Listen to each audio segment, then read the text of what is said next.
Congress is back in session and ready to take on the number one crisis facing America, namely that Congress is back in session.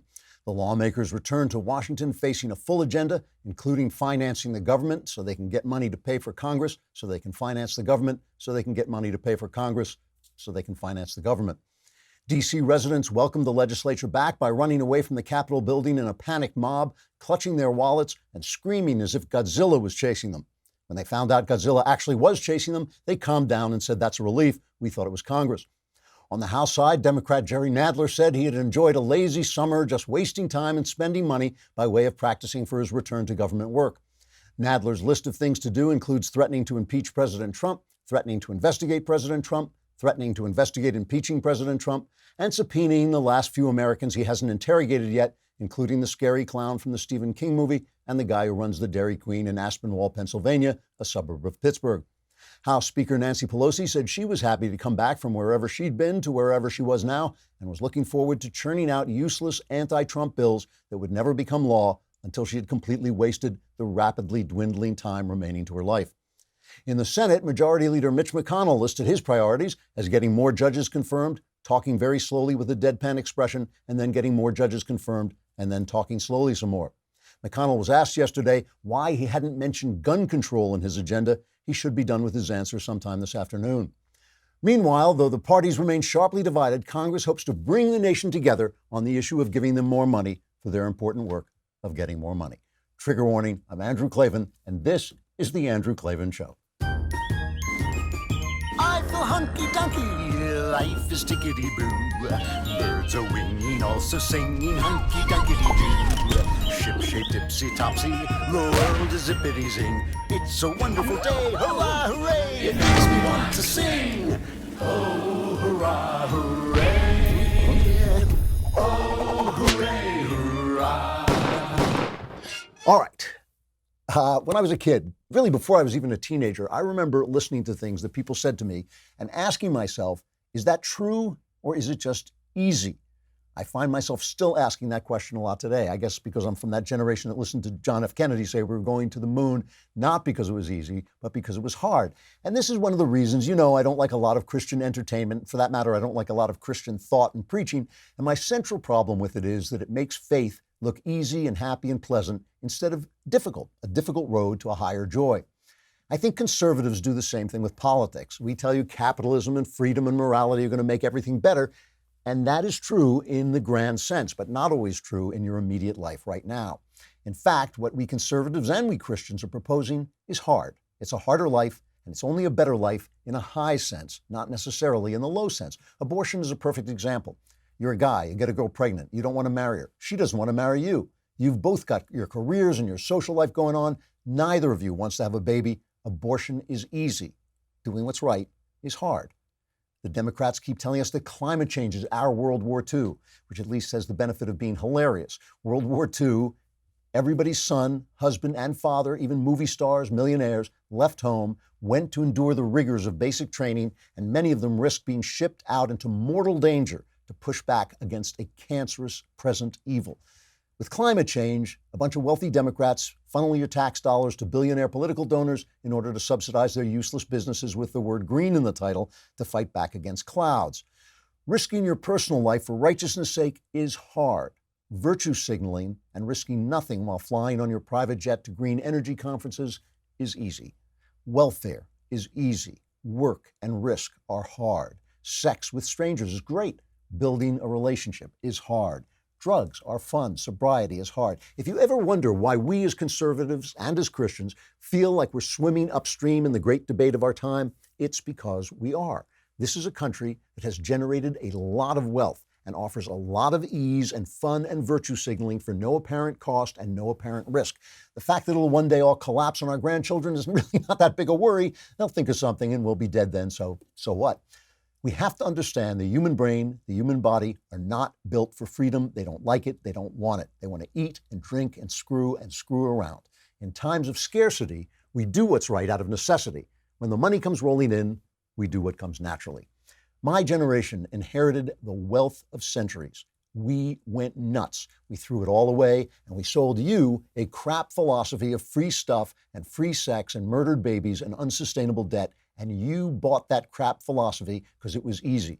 And now conservatives and Christians are asking you to give up that easy life in exchange for hard reality and truth and noble joy. It sucks to be you. Tomorrow, the mailbag is coming up. Don't forget, it is, you go on dailywire.com, you hit the podcast button. I thought I heard in the distance, I heard screaming in the distance. That is the mailbag, the famous mailbag scream. Go on the dailywire.com, scream that scream, and then hit the podcast button, then scream that scream again, hit the Andrew Klavan podcast, scream that scream one more time, and then hit the mailbag picture, and you can ask me if you are a subscriber. You got to be a subscriber for a lousy $10 a month, lousy $100 for the year. If you are a subscriber, you can ask me anything you want. You can ask me about your personal life. You can ask me about religion. You can ask me about politics. All my answers are 100% guaranteed correct. Yes. And will cause you to scream that scream. My answers will change your life on occasion for the better. And listen, some of you write me personally and ask me personal questions. I can't really answer your questions outside of the mailbag. Not allowed to do that. So please subscribe and get your questions into the mailbag. I would like to solve all your problems for you, but it costs you a lousy $10 a month. What else? You know, just as before I went on the air, I saw that John Bolton has been canned. He's been kicked out of the Oval Office. Trump said that they just disagreed on too much and he fired him. He asked for his resignation and Bolton has left. But since I haven't had time to look into that, I won't talk about it too much today, but I will talk about it tomorrow. Obviously, I know they disagreed a lot on Iran. Bolton, I love John Bolton. I think he's great, but John Bolton, I always say if your toilet got clogged up, he would call in like a bombing raid to open up your toilet. He's a hawk, and I'm sure he was not happy about what happened with the Afghanistan, with the Taliban stuff. So I'm sure we'll find out more about that as things go on, and it'll be absolutely great to find John Bolton a hero of the left. Remember, the left has always hated Bolton. They despised him. Remember, they twisted themselves in knots to keep George W. Bush from making him the ambassador to the UN. Bush had to appoint him as an interim appointment. Then the minute Congress came back, they threw him out again. And they just hate him. So suddenly, now that Trump has fired him, it's going to be that wonderful patriot, John Bolton. How could Bush have done anything? Anything Trump does, the opposite has to be true. So now that Trump has fired him, it'll be John Bolton, the hero. So for me, who is laughing through the apocalypse, that's why I'm here. One of my favorite sources of comedy is watching these nudniks try and sell their fantasies as reality while actually trying to convince you that the reality in front of you isn't there. I call this reading the news. So here are two columns from the New York Times, a former newspaper. We go right into the heart of New York Times darkness on Knucklehead Row. Oh, hey, hey, oh, hey, ho, let's go waltzing down to Knucklehead Row. So Paul Krugman is one of the biggest knuckleheads on Knucklehead Row. I love the guy. I don't think he has ever said anything that turned out to be true. I don't think he's ever made a financial prediction that was true. I don't think any political thing he says is ever true. I think the people who listen to him are the people who wear aluminum foil hats and sit around talking about, how Donald Trump is going to prison any minute when they find him in bed with Putin or whatever. And I think that's the Paul Krugman audience. The fact that he has a Nobel Prize for some obscure economic theory, which apparently wasn't bad, but now his economics has been so polluted by politics that it's just absurd. His column today is a triumph of Paul Krugmanism. It is like a classic. It's called How Democracy Dies, American Style. And I bring it up because one of the things that I feel is happening is we're being fed these fake crises that are easy to deal with because they're not really there. And we ignore the real crises that are there, that are difficult and complex and require bipartisan conversation, debate, and discussion. So his column, How Democracy Dies, American Style. This is the threat. Our democracy, as we watch, as we sit here, is dying. He says democracies used to collapse suddenly with tanks rolling noisily toward the presidential palace. In the 21st century, however, the process is subtler. So, democracy died. Don't look for any tanks or anything. Just take your Krugman's word for it.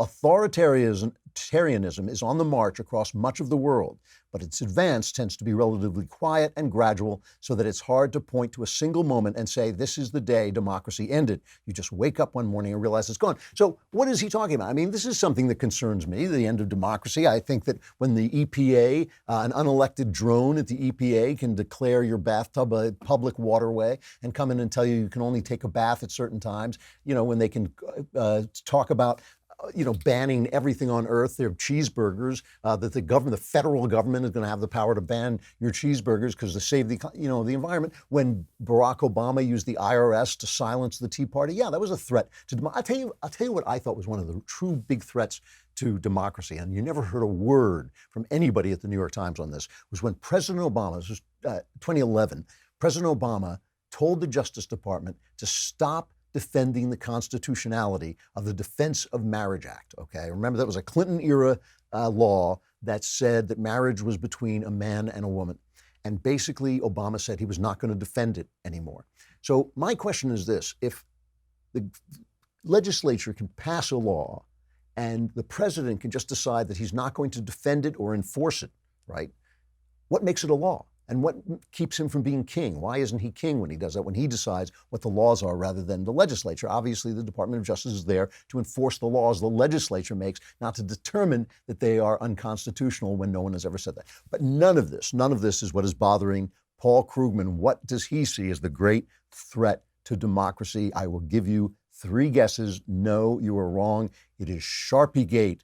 It is Sharpie Gate that is democracy dying. This is Donald Trump saying that a hurricane was going to hit Alabama because on CNN they said a hurricane was going to hit Alabama. And then he put forward a map that had a Sharpie showing that it would hit Alabama to defend himself from charges that what he had said wasn't true. This is the death of democracy. So democracy dies for Paul Krugman at Sharpie Gate. Donald Trump's inability to admit that he misstated a weather projection by claiming that Alabama was at risk from Hurricane Dorian. It was reported on CNN. We played it yesterday, so it was not Trump's fault. He says it's not reassuring when the President of the United States can't face reality, but it stopped being any kind of a joke on Friday when the National Oceanic and Atmospheric Administration issued a statement falsely backing up Trump's claim, which was true. Okay? Think about it. All right?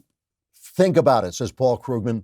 If even weather forecasters are expected to be apologists for dear leader, the corruption of our institutions is truly complete. And of course, dear leader is the way they refer to Kim in North Korea. So that's Trump. He is, look, okay, he's not rounding up people and killing them. He's not watching you through your television set. He's not oppressing you. You're not starving. You're doing great. Your job is good. You're making more money. But he's just like that guy in North Korea because he said that the hurricane was going to hit Alabama and put a Sharpie on a, this is what people in the New York Times, this is what people in the New York Times are reading. This is what intelligent New Yorkers opened up the New York Times, and this is what they see, the end of democracy.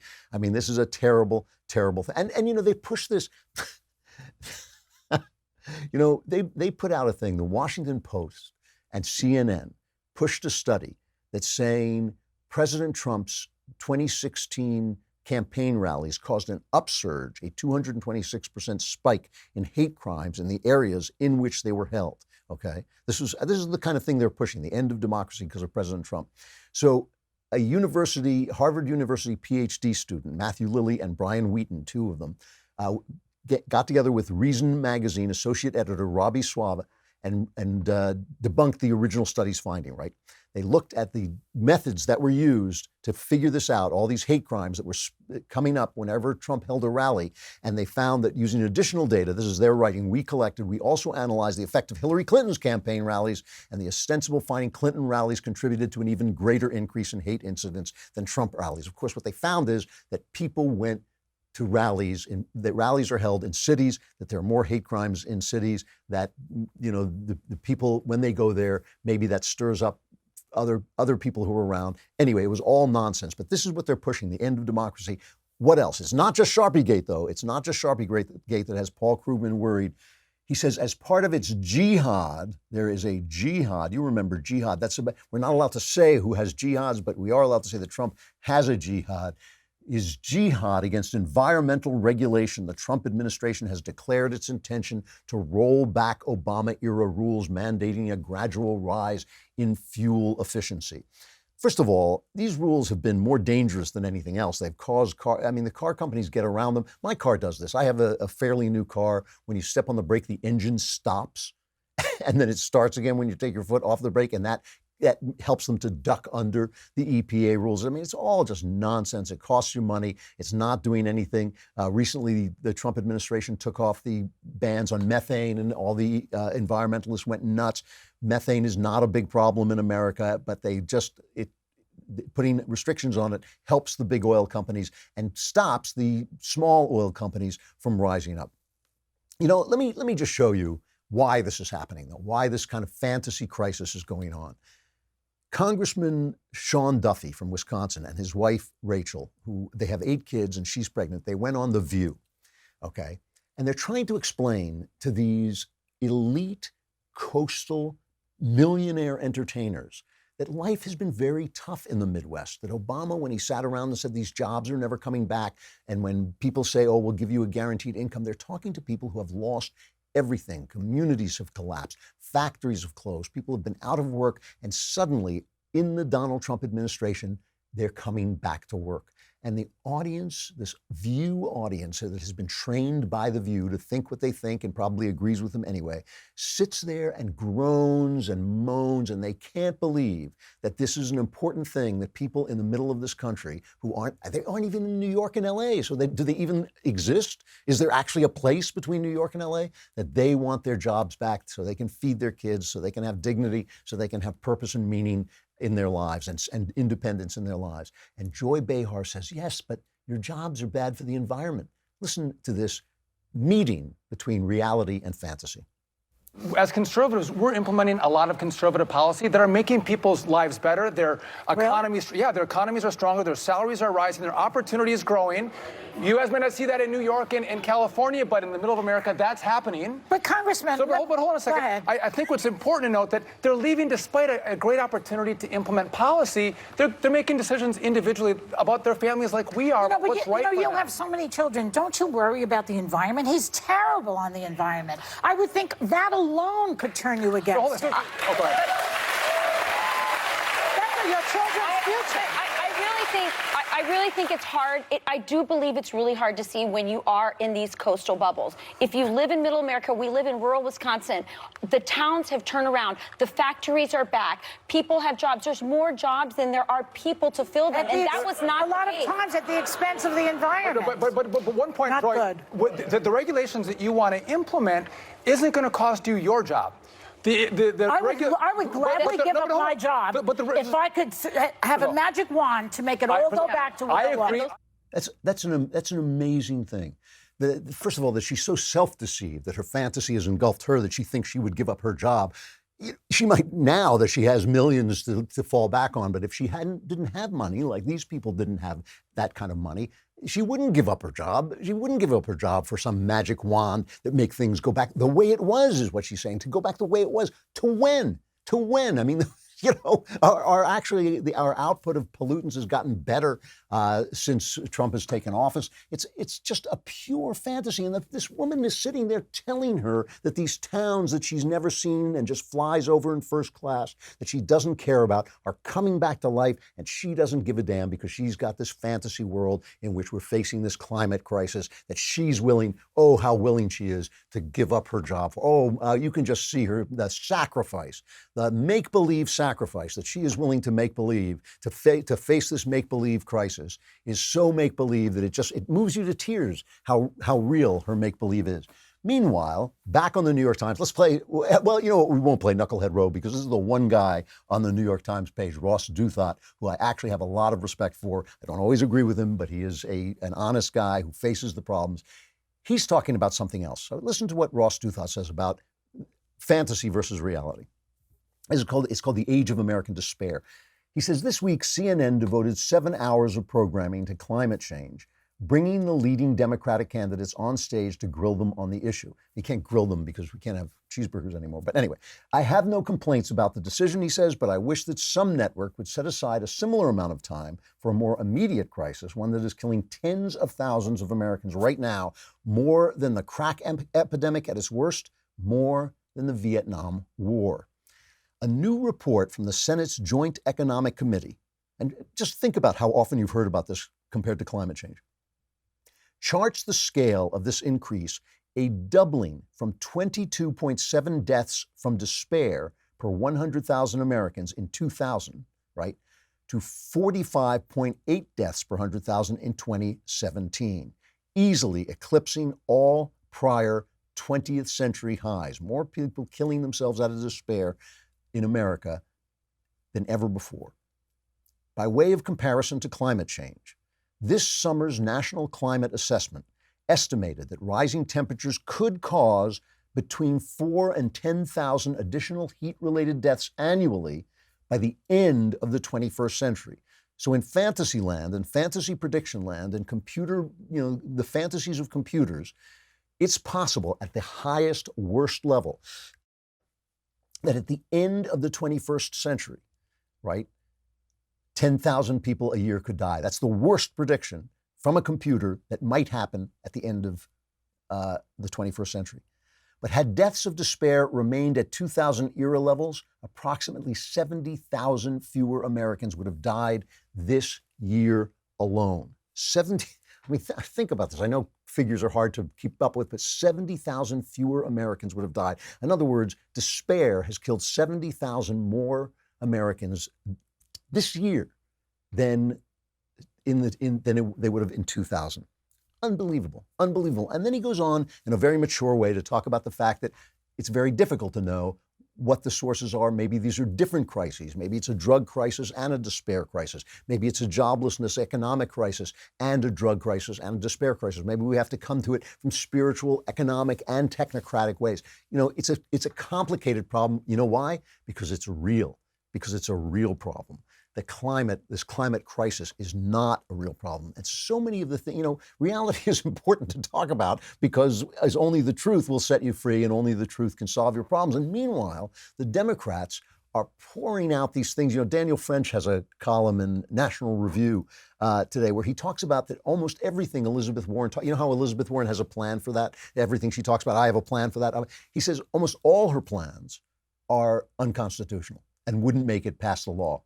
As the law stands today. She says she's banned fracking. And French says the courts have already made it clear that the government doesn't have the power to ban fracking. Why should the government have the power to ban fracking? I mean, it's one of the best things that's happened to this country and to the oil markets. It's just taken some of the power away from the sheiks in Araby. And it's given us more power, us more energy. It's kind of cleaner energy. What's the problem? But they're going to ban fracking. But French says, no, they're not. Her gun ban, probably unconstitutional. Even her wealth tax is probably limited by the Constitution. They talk about Medicare for all, which would be a disaster. I mean, it would turn our entire healthcare system into the VA, and you know how that looks. Rahm Emanuel, right? Barack Obama's Rahm Emanuel, mayor of Chicago, Rahm Emanuel, says this is absurd. The risk you said, which is appropriate and it measures up, is healthcare is a single issue that Democrats have a 35-point advantage on. President Trump is trying to do everything he can to narrow that down. We've taken a position so far, and the candidates have, through the process, a few have not, on basically Medicare for all, which is we're going to eliminate 150 million people's health care, and we're going to provide health care for people that just come over the border. That is an untenable position for the general election. As you know, George, I just biked around Lake Michigan, nearly 1,000 miles, through Michigan and Wisconsin, two really important states. Nobody at a diner ran at me and said, take my health care away. Nobody. This is reckless as it relates to, and you don't have to take the position to win the primary, and you're basically literally hindering yourself for the general election. Rahm Emanuel trying to inject a little bit of reality, or as a leftist, a far leftist, trying to inject a little bit of reality into the minds of Democrats. Let me show you how hard it is for the left to face reality. Let me show you how hard it is for the media to face reality, because the media now believes, the media used to believe that they were reporting on reality. Now they think they're creating it. They think that if they tell you stuff, you'll believe it, and then those things will be true. This is actually a left-wing, a leftist philosophical problem, that they believe that narrative is reality, that if you can change the narrative, you have in fact changed reality. And since the news and the entertainment business have such a powerful forces for pushing narrative, they believe that if they push the right narrative, reality will change because we'll all believe it. And that's why they hate comedy. We're going to be talking to Yakov Smirnoff, a comic legend, in just a few minutes. But this is one of the reasons they hate comedy, because they hate for their narrative to be interrupted. Let me just show you, because it's just great, a great piece of video and audio. Let me just show you what happens with this. Yesterday, Donald Trump was in North Carolina holding one of his rallies. They're having a special election in the 9th Congressional District, and he is there to promote the Republicans, the Republican candidates Dan Bishop and Greg Murphy. So he goes out and he starts to talk about NATO and the fact that our allies have not really stepped up, and now they are stepping up. So here's Trump talking to the crowd. For decades, our leaders put global interests and special interests ahead of your interests. You know that better than anybody, and this state knows it better than anybody. They traded away your factories, sold your future, squandered your tax dollars, sacrificed your security, and bogged us down in one foreign debacle after another. But all of that has changed. We're respected again. They're all saying, oh, gee, I hope he doesn't do this or that. They've taken advantage of us for years. And I have to say, sadly, in many cases, it's our allies that took the greatest advantage of this country. But now you finally have a president who understands that I'm not supposed to be the president of the world. I'm supposed to be the president of the United States of America. Okay, so that's him saying, you know, he's gotten allies. Sometimes our allies have not treated us fairly, as well as our enemies. So Jim Mattis is touring again. We've mentioned him a lot because he's in the media a lot. Former defense secretary. He's touring because he's got this book, Call Sign Chaos, is out. And all they've done is tried to get him to talk about his resignation from Trump and how he hates Trump. And he won't do it. He's too big a patriot. He will not attack a sitting president. So Andrea Mitchell, who she's MSNBC, she just hates Trump. She hates all Republicans. She says she wants him to talk about this and how bad Trump has made it for NATO, how he has ruined NATO. And Mattis won't give it to her. Just listen to her reaction. In the last 2.5 years, we've seen our alliances weakened in NATO, certainly in Asia and in Europe. You know, Andrea, if you take a look at current events, you can always see the tensions, because that's what grabs your attention, is the tensions in those alliances. However, right now you see a NATO that I think we're into the 4th straight year or 5th straight year of the nations, almost all of them, increasing their defense budget. So I could say quantitatively, NATO's actually stronger today. Now, there are political tensions. Those tensions have always been there in NATO, where the American presidents, I remember all the way back to President Clinton when I became aware of this issue, President Clinton, President Bush, President Obama, all saying the same thing President Trump is: you've got to pay more. The way I carried the message to NATO when I first went there as a Secretary of Defense was, I've sat in this room and you've heard this message before, but the American people are saying they will not care more about your children's future than you care. You've got to pay your fair share. Well, in your resignation letter, returning to that, I love Paul. She can't stand it. She says, can we get back to can we get back to my fantasy life, please? Stop having facts on my television show. A lot of fantasy out there. Why? Because reality is hard. That's what we're trying to sell people. That's why conservatives always have an uphill fight. We're trying to sell them reality. I'm really happy to bring on this guest, Yakov Smirnoff. The guy is a legend in American comedy. He escaped from Soviet Russia in the 1970s, came to America without knowing any English. He was on The Tonight Show. He was a regular on Night Court. He had his own show. I think he was on SNL, too. I seem to remember that. And he's currently touring the country during stand-up. Let me just show you a clip. This is an old clip, but it's really good, so I thought I'd bring it on. This is from when Rodney Dangerfield introduced his young comedians. His special in 1984 is Yakov Smirnoff. I am actually from Russia. I was born there, grew up there, worked as a comedian out there. What surprises me, American people don't know we have comedy in Russia. We have comedians. They're there. They're dead. They're there. It's very hard to do comedy in Soviet Union. You have to write out all your material, and you send it to Department of Jokes. I'm not making this up. They send it back to you censored. You have to stay with the script. You cannot improvise. If someone heckles you from the audience, you can't say, like, your mother wears army boots. Because she probably does. And she will hurt you. Good thing about doing comedy in Russia, you have captured audience. They're not going anywhere. You gotta be very selective, very careful with what jokes you say. If you say, like, take my wife, please, you get home, she's gone. I realized that I wanted to get out of Russia. It's not easy to get out because you apply for a visa, but they give you MasterCard. Yeah. There are no things like American Express. They give you Russian Express. Don't leave home. Yakov, it's great to see you. Great to meet you. You just told me a minute ago that you agreed to come on before watching the show. That's so I'm right. glad you actually are willing to sacrifice your reputation and possibly your career. I'm hoping that we can find that middle ground where I can help the reputation being on your show. How is that? No one has ever done that before, so that'll be a but first. I'm going to attempt. I'm going to give it a shot. Yes, I appreciate that. So you came out. You were in your 20s, right? Was that I was fair 26 when you came out of the Soviet Union? That's correct. So tell people. People don't know anymore what it was like. What was it? You were in the Ukraine, I guess, right? I lived in Ukraine. Yes, I grew up there. I was a comedian there. You were a comedian in the Soviet Union? I was a comedian in the Soviet Union, which is kind of hard for Americans to. It sounds like oxymoron. It sounds like Amish electrician, it's just like, how is that possible, right? But what was happening that in that country, we had a lot of humor, but it wasn't publicly displayed. Right. So, and the humor really helped us to survive through the really difficult times. So, it will be interesting to your viewers to know that the word political correctness started in the Soviet Union, 1917, by Lenin. And that was to stay with the party line. And whoever didn't follow that would end up in winter camps. The winter, that's right. Yeah.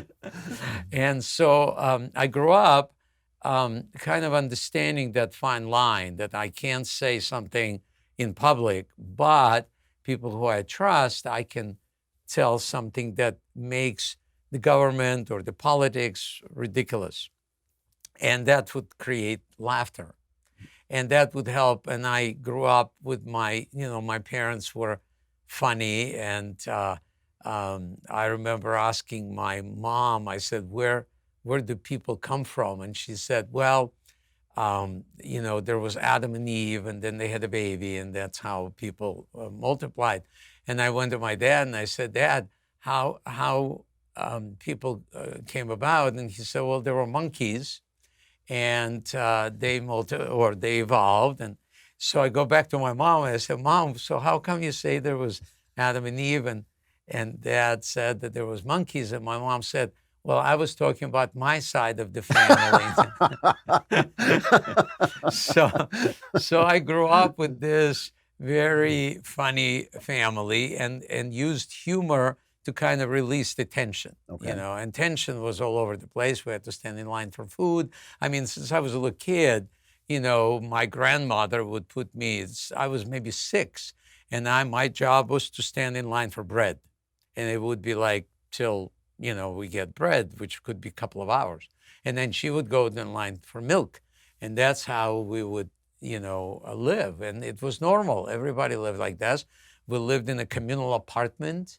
9 families lived in one apartment. 1 bathroom, 1 kitchen. And I tell a joke in my show that when my parents wanted to be romantic, they would send me to look out the window. And then my dad would say, so what do you see in the window? I said, our neighbor's being romantic. And he said, how can you tell? I said, because their son is looking at me. So and I was the only child because we had only 1 window. So that's basically, it was the beginnings of my comedy career. And then I went, I got, went through high school, went to the Soviet Army, started to tell jokes, but I knew that it had to be very carefully selected. And then after the Army, I went to university. And then during that time, I decided I'm going to start doing comedy professionally, which was a daring thing to do because the censorship was pretty brutal. And so I had to submit my material to Department of Jokes, Really? which sounds so bizarre, right? Yeah. But so we had 16 states in the Soviet Union. Every state had a Ministry of Culture, and each Ministry of Culture had Department of Dance, Department of Humor, Department of Music, Singing, all of those departments. And there were bureaucrats who would allow you, and it was like a license. You would get a license to be able to get, some permission to perform in those different venues. That's amazing. And that's how and they would censor jokes out that they didn't think was, so it was one of those things that it was a challenge to find something that the public would get, but the bureaucrat would not. They wouldn't understand. Yes, they wouldn't get it. Yeah. And so one of the jokes I remember was that that they allowed me to say, but it was so obvious. It was that little ant got married to female elephant. And after first wedding night, elephant died. And the little ant said, only one night I enjoyed myself, and now for the rest of my life, I have to dig this grave. And they let me tell that joke, but the audience could relate that the elephant was the Communist Party and the government. That's amazing. So, I wish I had a lot of time, but I don't have too much time. I just want to know, when you first came here. Yes. What was your reaction? You look at it, so it's America's the 80s, the 70s, I guess, late 70s? Yes, 77. I arrived here. It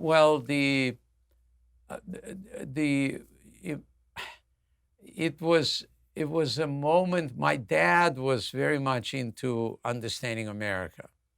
And my mom was scared to get out because she was used to the Soviets telling you what to do, when to do it, what shoes you're going to wear. I mean, they had two kinds of shoes, brown shoes and what's wrong with brown shoes, right?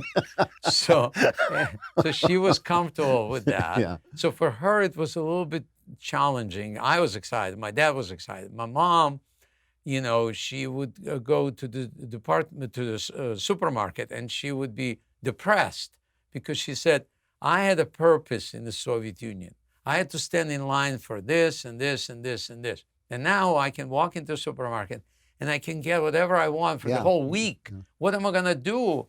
I said, well, Mom, there is DNV. You can go stand in line there. It's a little bit of the Soviet Union. Yeah, exactly, exactly.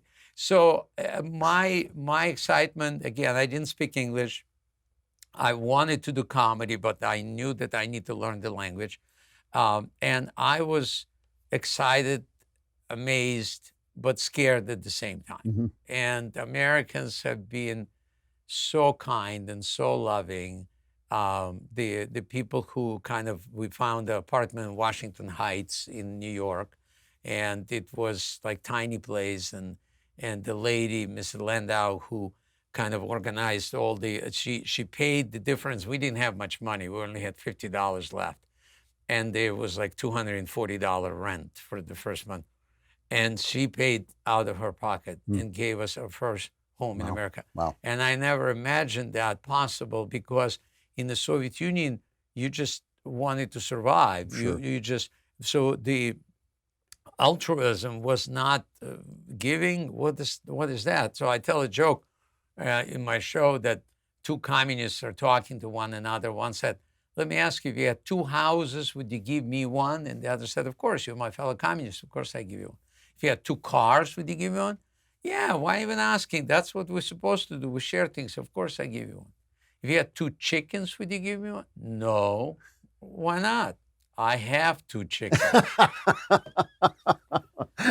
So that's kind of what I grew up with. Yeah. And then when I see these possibilities happening, the censorship in the United States and the people are becoming more and more the same, I worry from a sense of humor perspective, because I know what it feels like to be restricted, to not say this and this and this and this. And I came here and I felt like I was able to take this breath of freedom in, and now I'm feeling that it's challenging again for freedom to be. I mean, is that something you talk to audiences about? Because I mean, I watch comedy on Netflix, and I just see people being torn to pieces for just making jokes, doing what comedians do. I do. But what I do, I paint a picture of what socialism looks like. Uh-huh. And it's just not, I'm not exaggerating anything. And I love what America stands for. I believe that you need the left and the right. Sure, and I want to be in the center to build that bridge of laughter across the aisle. Sure. That is, when people are laughing together, they know it's true. They can't help it. So that's my goal. When I go to the Comedy Store and I, do 15-minute set there, and I talk about that. I talk about socialism. I talk about all the shortages or all the challenges that we have. And I believe that what created this society is so unique and amazing that they were able, because people can be greedy or altruistic in Soviet or in socialism, and they could be greedy and altruistic in America. We were able to create abundance here that makes people want to help others. Yeah, sure. So when you look at the comedy scene, I mean, what bothers me is not that people attack politicians that I like. It's that they only attack the politicians that I like. Nobody attacks the other side. I mean, that's, because I'm happy to laugh at all politicians. They all deserve it. But it really does bother me that it's become such a limited voice, especially on TV. Yeah. Who do you like today? Who are the new comedians who? Gosh. Probably would be the guys like Jim Gaffigan, and they're neutral. They don't try to nail anybody. I actually loved Dave Chappelle in his last special, that Sticks and Stones.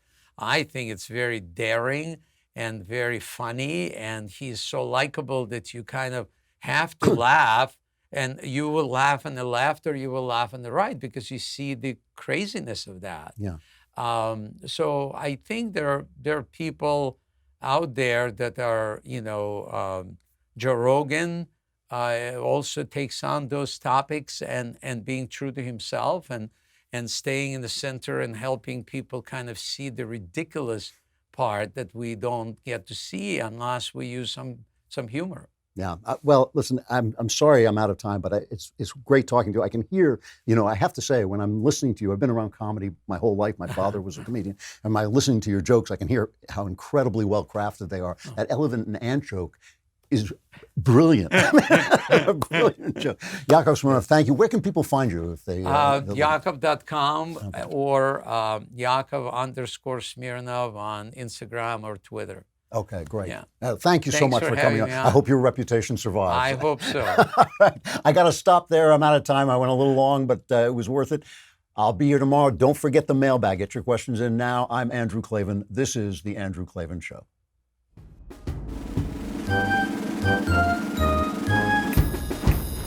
Oh, hooray, hurrah. The Andrew Klavan Show is produced by Austin Stevens and directed by Mike Joyner. Executive producer, Jeremy Boring. Senior producer, Jonathan Hay. And our supervising producers are Mathis Glover and Robert Sterling. Assistant director, Pavel Wydowski. Edited by Adam Sayevitz. Audio is mixed by Mike Cormina. Hair and makeup is by Jesua Alvera. Animations are by Cynthia Angulo. And our production assistant is Nick Sheehan. The Andrew Klavan Show is a Daily Wire production. Copyright Daily Wire 2019. On the Matt Walsh Show, we're not just discussing politics. We're talking culture, faith, family, all of the things that are really important to you. So come join the conversation.